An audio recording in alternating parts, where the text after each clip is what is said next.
আসসালামু আলাইকুম রহমতুল্লাহ। আজকে সারাদিন খালি ফেসবুক আর নিউজ পত্রিকাগুলো দেখতেছিলাম যে আসলে কি হইতে চলছে। মানে মহাজন সাহেব যে গত 2 দিন যাবৎ পদত্যাগের নাটক করলেন, মানে এনসিপির প্রধান নাহিদকে দিয়ে, তো এখন কি করতে চাচ্ছেন উনি সেটা দেখার জন্য সারাদিন খালি মনটা উতালা হয়েছিল যে আরে মহাজন জানে এই বুড়া বয়সে কোন সিদ্ধান্ত নিয়ে নেয়, দেশ ও জাতির কল্যাণ দিয়ে কি বাস জানে ঢুকাই দেয় মহাজন। কারণ সুশীল সমাজ যেভাবে চিল্লাচিল্লি কান্নাকাটি শুরু করে দিয়েছে, মহাজন না হইলে মনে হয় দেশ স্বাধীন হওয়ার পর থেকে আজকের এই পর্যন্ত দেশ চলে আসছে, মহাজন না হইলে মনে হয় না আর চলবে, দেশ আর চলা সম্ভব না। এই ইউনুস যদি না থাকে বাংলাদেশ আর এক ফোঁটা আগাবে না, এটা নিশ্চিত। সুশীল সমাজের যে কান্নাকাটি দেখলাম 2 দিনে, তাতে মনে হইল যে মহাজন না থাকলে আর দেশ চলবে না। তো যাই হোক, তো মহাজন হচ্ছে প্রথমে একনাকের বৈঠকে অংশগ্রহণ করেছেন, তারপরে সে তার 18 জন উপদেষ্টা সহ সে মিলে একটা রুদ্ধদ্বার বৈঠকে বসেছেন। আসলে কি করা যায়, কি করা উচিত, কি করা যাইতে পারে সেটা নিয়ে। তো শেষ পর্যন্ত প্রথম আলোতে তার একজন প্রেস উইং থেকে একটা বক্তব্য দিয়েছে, একজন নয়, তার প্রেস উইং থেকে একটা বক্তব্য এসেছে। সে বক্তব্যটা আমি একটু হেডলাইনটা পড়ে শোনাই। উপদেষ্টা পরিষদের বিবৃতি, দায়িত্ব পালন অসম্ভব হলে বা দায়িত্ব পালন অসম্ভব করে তুললে জনগণকে সঙ্গে নিয়ে সিদ্ধান্ত নেবে সরকার। আচ্ছা, এটা অনেকটা হুমকি স্বরূপ আর কি, কাউকে অদৃশ্যভাবে একটা হুমকি দিয়ে দেওয়া হইল।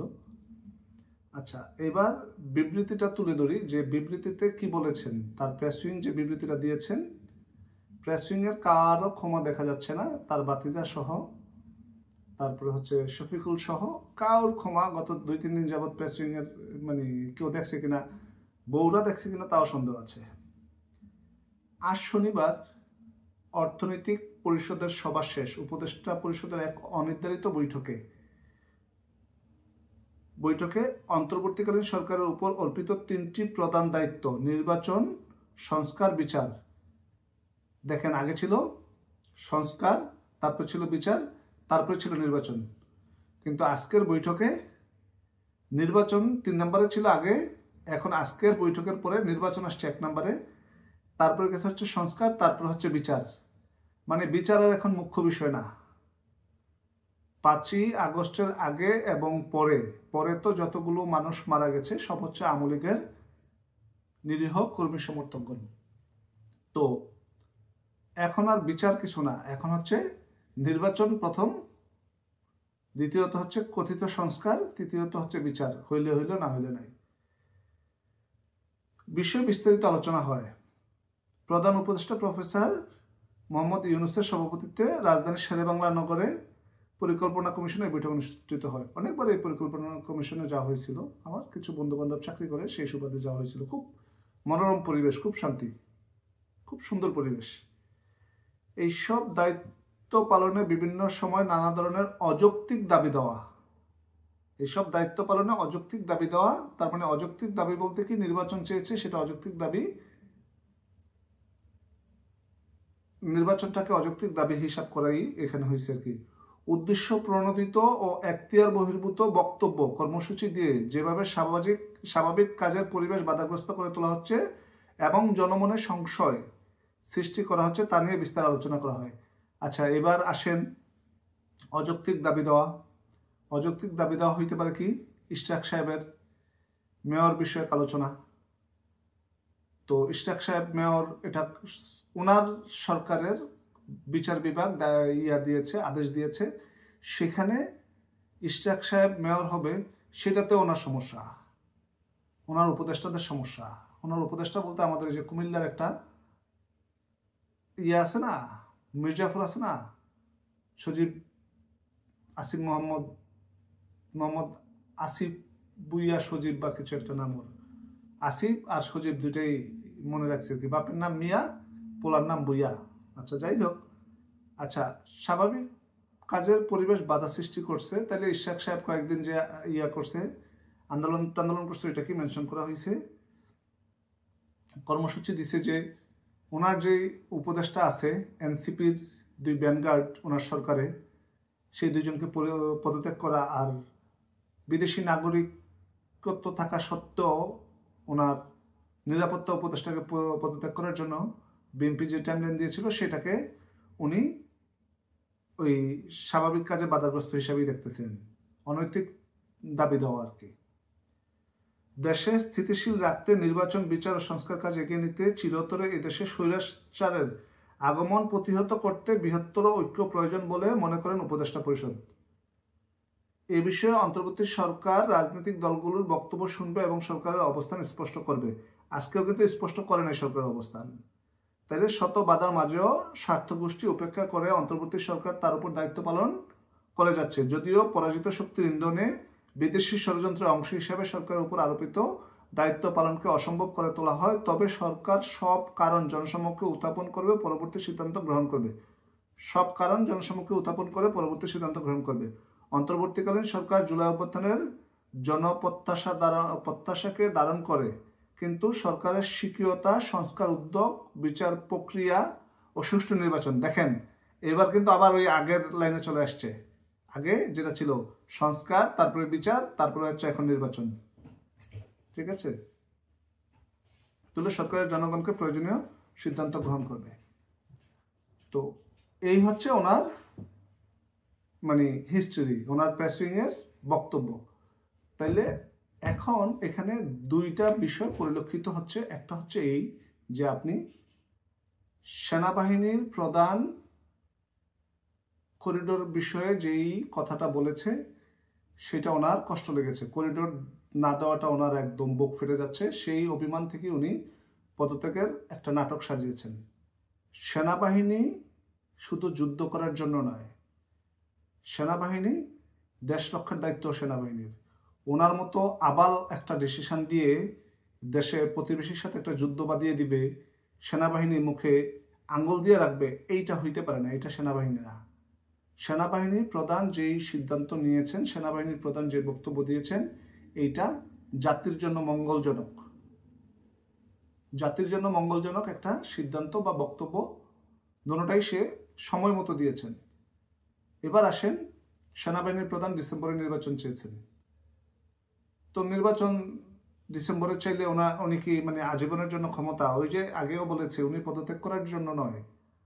ওনার হিস্ট্রিতে পদত্যাগ বলতে কোনো শব্দ নাই। উনি সারা জীবনই ওনার জোর করে পদত্যাগ করাইতে হয়েছে। যেখানেই উনি বসছে সেখান থেকে জোর করে পদত্যাগ করাইতে হয়েছে। তার মানে এখন কার কীর্তিকলাপ সে জনসম্মুখে প্রকাশ করবে? আমলিক নাই, আমলিক সিনের বাহিরে, আমলিক নিষিদ্ধ দল, নিবন্ধন স্থগিত। তাইলে এখন বড় পার্টি বলতে বাংলাদেশে বৃহত্তর পার্টি বলতে বিএনপি। তার মানে এখন কি নেক্সট টার্গেটটা বিএনপি কি করেছেন উনি? আমার ক্ষুদ্র জ্ঞানে মনে হইতেছে উনি নেক্সট টার্গেটটা বিএনপি কি করেছেন বা এরকম কিছু।